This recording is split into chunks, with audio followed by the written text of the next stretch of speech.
I'm Dianne Donovan here with a friend of KMFA and someone we're so proud of. I'm speaking of Josh Gindele, the cellist with the Miró Quartet, and I guess we've been chatting over the years for about 21 years since you... Maybe longer, actually, considering I think you interviewed us for our interview for UT before we actually moved to Austin. The gate. Yeah, Oh my so goodness. it's probably been a little longer than that. Okay, Yeah. well, we're so glad that the Miró Quartet makes its home in Austin, Texas. But you have some big news. You have a brand new release coming out on Pentatone Records, and it's called Home, and that will be released on May 10th. But we already have a couple of singles released, and next Friday, the 26th, there will be a video. My question, did you have to dance in the video? No, but it is our first official music video. Yeah. We did a documentary years ago that was like a full-length documentary called Transcendence, which was basically the filming of the creation of an album. But this is a little more theatrical, a little more like produced video, music video. So we're excited about it. Yeah. That's pretty cool, and it will drop next Friday, as we say, and so we want to get the word out this Friday. And about that, you picked Over the Rainbow as the single, and it's kind of interesting because all of the music on the album by American composers, some with us, some are passed already, but when you talk of home, suddenly we're going to the rainbow, which... Well, there's no place like home, yeah. Yeah, it's the ideal of home, is it not? Is that... It is, and so the album is called Home, that we're releasing on May 10th. Based around the piece that was written for us by Kevin Putz, also called Home, which we can get into in a little bit. But I think the setting for a music video, it felt like something so iconic, like Over the Rainbow, was sort of perfect. And we wanted to celebrate, in the album, we wanted to celebrate our home being the United States and everything, but also here in Austin, this building where we recorded the album. So it felt like the Over the Rainbow was the right thing to use to kind of create some visuals around the music, but also create some visuals around this beautiful city that we call home. Right. I liked listening to the single. It was an arrangement by William Ryden, and it wasn't quite what I expected. It kind of worked around the piece at first, and I really thought, oh, this is quite fun. You know what that is? That's actually the verse. So it is, what's a little complicated when you first hear it is, in the movie they didn't use the verse. They only used the chorus. There's a great old Ella Fitzgerald recording that includes the verse. But I think for people it's going to be a little like, oh, that's music I haven't heard before until the tune comes in, yeah. Pulls you in. Yeah. Well, that's thrilling. Did you enjoy the process of the video? That was interesting. For the first time, trying to organize it, trying to find the right person to film it for us, trying to find the right locations here in Austin to shoot. It was new for me, and it was on me actually to do most of it. So I learned a lot, and I feel like it was successful. I feel like we're kind of excited to do more of them now. I bet. Yeah. And it wasn't nearly as labor intensive as we thought it would be on the day of, which was also great. Here we are a week before the release of the big drop of the video. Can you tell us a couple of the iconic places? Yeah, sure. I mean, it was filmed here in Austin. It was actually filmed at the Waterloo Greenway, just right over here across I-35. I have some wonderful colleagues who do some work there, so they help me get set up. And what's wonderful is it's set inside the city in Austin. So it's this beautiful park that is just exquisitely done. It serves an incredible purpose for the city because now the city doesn't flood there because of all of the amazing work they did. But you're right in the middle of the city, so you've got the Capitol, like right there. You've got a lot of the skyline is available to you right there, which is amazing.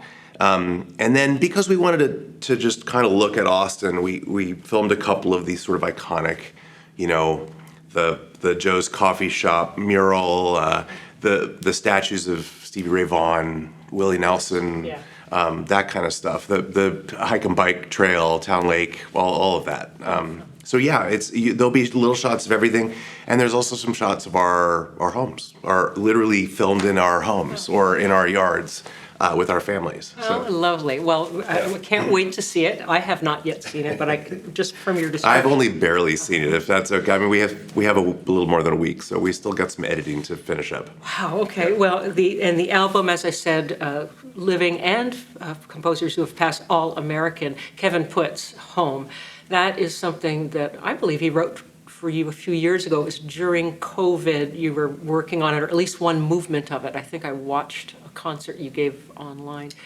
And then, of course, you recorded it with Conspirare, a different version, and it was Right. for Grammy. Yeah.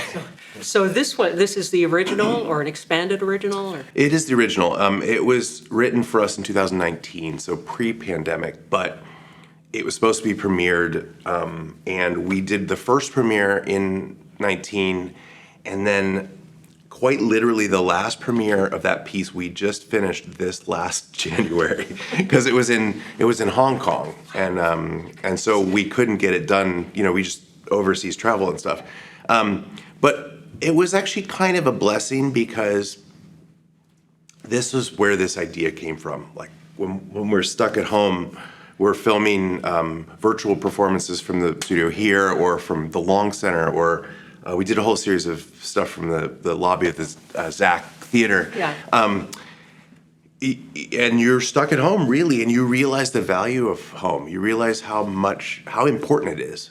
The piece is written about the Syrian refugee crisis, all of them moving from Syria, Iran, Iraq into Western Europe, which the displacement of people and how uprooted they must have felt, right. and how terrifying that must have been for those people. And again, that's when you start to value your home, when you're forced to be in it for an extended period of time, and realize that you have something as wonderful and as stable and as sort of peaceful as your space. Yeah. And conversely, that's how I realized, hey, I guess I value my friends too. Yes. Yeah. My children. We could finally, but we can finally get back to see them. It's like, Yeah. something's not right here. Yeah.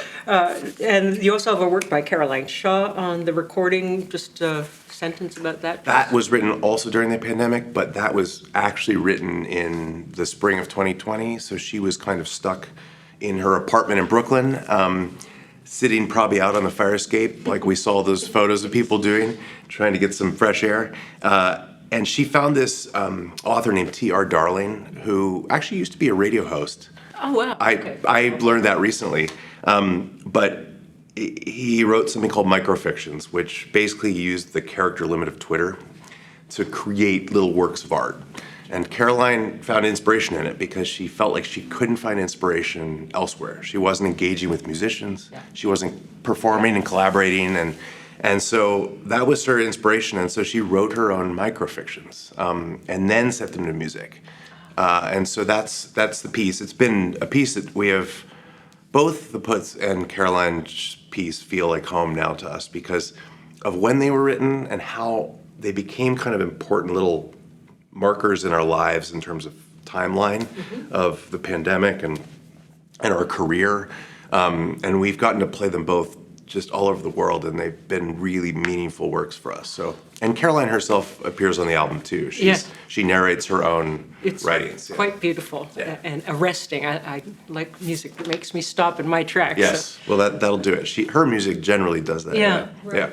Yeah. Well, not only these two events coming up, the release of the album and the video, but next year, the Miró turns, 30 years old? I can't believe it. Yeah. You've been around here 21, 22 years, so 30 years. And within 5 years from when you formed at Oberlin, you won all these prizes. I had to write them down because there's so many, it's the Bischoff, the Banff Institute competition, the Avery Fisher Career Grant, the Naumburg Chamber Music Award, the Fischoff National Chamber Music Award. And that was all happening so early on. Then you move here. Could you foresee that you would all be together? There were some changes in personnel, but for the most part, some 30 years later and still in Austin, but you get to do everything. You still travel. That was the dream. It really was. We continue to this day to still rehearse 5 days a week. I just came from rehearsal so that we can continue to do this, live this dream. And we didn't know really what our tenure here in Austin would look like, but we knew that it was an opportunity to have a home. And a place to call home, and we have a wonderfully supportive institution that has employed us for a number of years, and they let us travel, they let us tour, they let us teach elsewhere, but in the end, they know we're going to come back here and be with our students and play concerts in the community and help the university with whatever they need, really. Yeah, you know, it works two ways, and yes, certainly the Butler School has, well, you're a great draw for many of the chamber musicians and violinists and cellists like yourself. Well, I'm really excited. Once again, folks, the CD release is May 10th, but the video will drop Friday, April 26th, and you can see all of your Miró Quartet and some of our familiar places in Austin and listen to the beautiful music of Harold Arlen, Somewhere Over the Rainbow, but an arrangement by William Ryden. Is there anything else you'd like to let us know about this release? And No, I mean, there is a single out already that you can listen to when this gets aired, which is one of the movements of the Caroline Shaw piece. Yes. It's on Spotify and Apple Music. And then obviously the Over the Rainbow and the Walker, George Walker's adagio from his string quartet, which sometimes they call lyric for strings. Right, it's very similar to Samuel Barber. Yes. It got extracted and it became its own work. Right. Those will both be out as singles on the 19th, April 19th. And the Barber String Quartet is on the album, and that's where we got the adagio for strings, which is what we were referring to. Well, from everyone here at KMFA, continued great success. We can't wait to see the video, and want to thank you for taking the time today, Josh Gindele, cellist with the Miró Quartet. Say hi to the whole gang. And of course, I'm speaking of Daniel Ching and John Largess, and of course, William Fedkenhoyer. We are going on tour tomorrow morning, so I will make sure to say hello. Actually, read your schedule. Where it is again? Saratoga Springs, New York. We're doing a whole project with Laura Downs. Yes. Friend of the station, too. Exactly. Okay. Yeah. Well, safe travels and get back soon. Thank you. Thanks. Thank you.